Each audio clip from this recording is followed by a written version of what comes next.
Hello everyone, welcome back to my channel Pinki's লাইফে। তোমাদের সবাইকে স্বাগতম।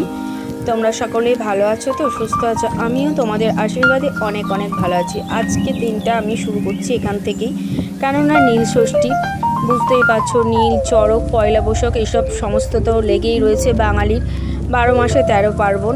তাই এটাও একটি অন্যতম উৎসব। তাই এর জন্য একটু ঘরবাড়ি পরিষ্কার, কাচাকুচি, ঝুলঝাড়া সমস্ত কিছু তো করতেই হয় বলো। তাই এর উদ্দেশ্যেই আমার এই সমস্ত কিছু করা। এমনি রেগুলার আমাদের কাচাকুচি তো লেগেই থাকে, কাচাকুচি, ঘর মোছা, ঘর ঝাড়া, কিন্তু এগুলো তো বছরে উৎসবে অনুষ্ঠানে তো এগুলো করতেই হবে। তাই নীল ষষ্ঠী উপলক্ষে আমিও একটু ঘরবাড়ি পরিষ্কার করে নিলাম। এই দেখো, আমি ঝুলটা ঝাড়তে লেগে গেলাম। আর কাচাকুচিটা আমি আগের দিন করে রেখেছিলাম, কেননা একসাথে দুটো হবে না, করতে পারবো না। ওই জন্য, যেহেতু মেয়ের, তোমরা জানো, মেয়ের স্কুলে পরীক্ষা চলছে, তাকেও একটু পড়াতে বসাতে হয়, পড়াতে না বসলে হয় না। তাই সকালে উঠেই আমি এই ঝুলটা ঝেড়ে নিচ্ছিলাম, ঘরের ঝুল টুল ঝেড়ে পরিষ্কার করে রাখছিলাম। কেননা চৈত্র মাসে, বৈশাখ মাসে তো আর ঝুল ঝাড়বো না, এই চৈত্র মাসটাই, তাই চৈত্র মাসে ঝাড়লাম। আর এইদিকে ঝুল টুল ঝাড়া হয়ে গেছে। এইবার আমি, যেহেতু আগের দিন কাচাকুচি সব করে রেখেছিলাম, বেড কভার, বালিশের কভার টাভার সবই কেচেছিলাম, জামা কাপড় সেগুলো একটু গোছগাছ করে নিচ্ছি। আর বালিশের কভারগুলো দেখো একটু পরিয়ে নিচ্ছি, পরাতে তো হবেই, জানো তো বন্ধুরা। আরেকটা কথা তোমাদেরকে বলি, কি বলো তো, সেটা আমার হয়তো ভিডিওগুলো তোমাদের দেখতে ভালো লাগছে কি খারাপ লাগছে, তোমরা একটু প্লিজ আমাকে একটু কমেন্ট করো। আর আমার ফোনের ক্যামেরা অতটা ভালো নাই, তবে আমি চেষ্টা করছি যত ভালো করে ভিডিও দেওয়া যায়। আগে নিজের পায়ে দাঁড়িয়ে কিছু না কিছু করি, তারপরে অন্য কিছু ভাববো, তখন হয়তো একটা ভালো ফোনও নিতে পারবো, তোমাদের জন্য ভালো ভালো ভিডিও দিতে পারবো। কিন্তু এখন আমি যেভাবে ভিডিও দিচ্ছি, তোমরা প্লিজ যারা আমার বন্ধু আছো তারা একটু কষ্ট করে মানিয়ে গুছিয়ে দেখো, তাহলেই হবে। আর তোমরা কারা কারা বাড়িতে নীল ষষ্ঠী উপলক্ষে ঘরবাড়ি পরিষ্কার করেছো, ঝুল ঝেড়েছো, প্লিজ একটু কমেন্ট করে বলো। আমিও তোমাদেরকে দেখালাম আমি যা যা করেছি। আর এই দেখো বালিশে, এটা হলো তোমার কম্বলের ওয়ার, সমস্ত কিছুই কেচেছিলাম। কম্বলের ওয়ার আমি ভালো করে পরাতে পারি না, তাও কষ্ট করে একটু পরিয়ে নিলাম।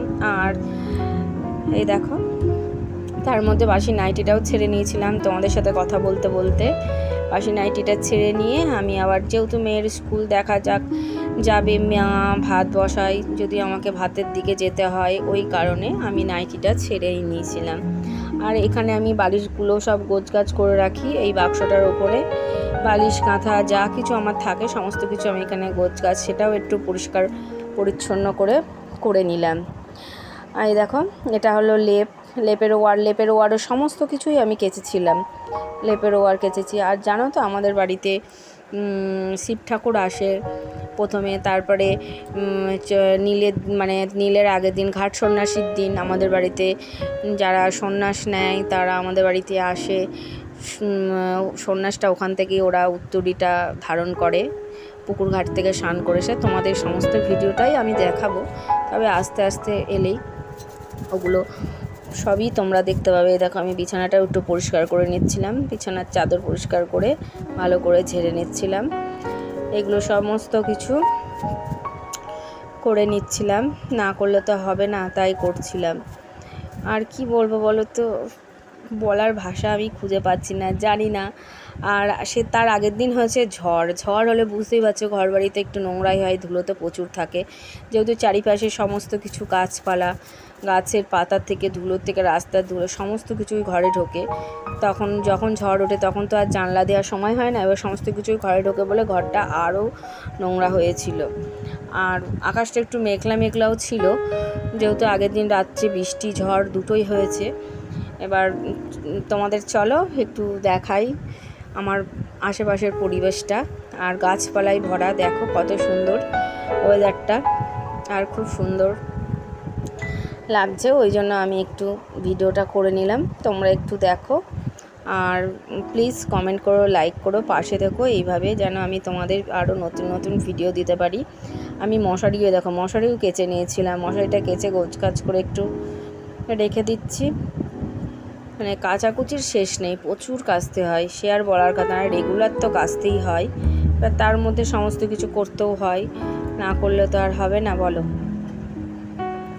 আর এই ছোট্ট ছোট্ট তোমাদের সাথে ভিডিও শেয়ার করার মাধ্যমেই যেন আমি অনেক দূর পৌঁছতে পারি। তোমরা আমাকে আশীর্বাদ করো।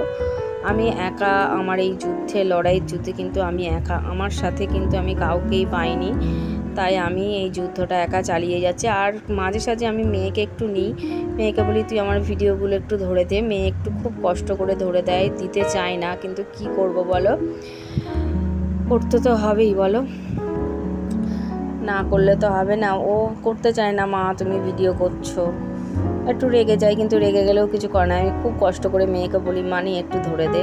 তাই এই ভিডিওগুলো যখন, যেহেতু আমার বড় স্ট্যান্ড নেই, ওই জন্য আমি একা হাতে কিছু করতে পারি না, তার জন্য একটু মেয়েকে লাগে সাপোর্ট, মেয়ে আমাকে একটু সাপোর্ট করে। এই দেখো ঘর বাড়ি সব ঝাড়া গোছা হয়ে এইবার ঝাড় দিয়ে নিচ্ছিলাম। আর এটা হলো রাত্রিবেলায়, কেননা এই ব্লাউজগুলো করে রেখেছিলাম, যেহেতু পয়লা বৈশাখ চড়ক নীল দিতে হবে, তাই এই ব্লাউজটার হেমটাও একটু করে নিচ্ছিলাম, যেহেতু এটা দিতে হবে, শনিবারই ডেলিভারি দিতে হবে, ওই জন্য করেও নিচ্ছিলাম। কেমন লাগলো ভিডিওটি অবশ্যই তোমরা লাইক কমেন্ট প্লিজ করো, পাশে থেকো। আর আজকের ভিডিওটা আমি এই পর্যন্তই রাখলাম, আবার দেখা হবে তোমাদের সাথে অন্য কোনো ভিডিওতে। ততক্ষণ তোমরা সবাই ভালো থেকো, সুস্থ থেকো, এই কামনাই করি ভগবানের কাছে। আজকে এই পর্যন্ত, টাটা, বাই বাই।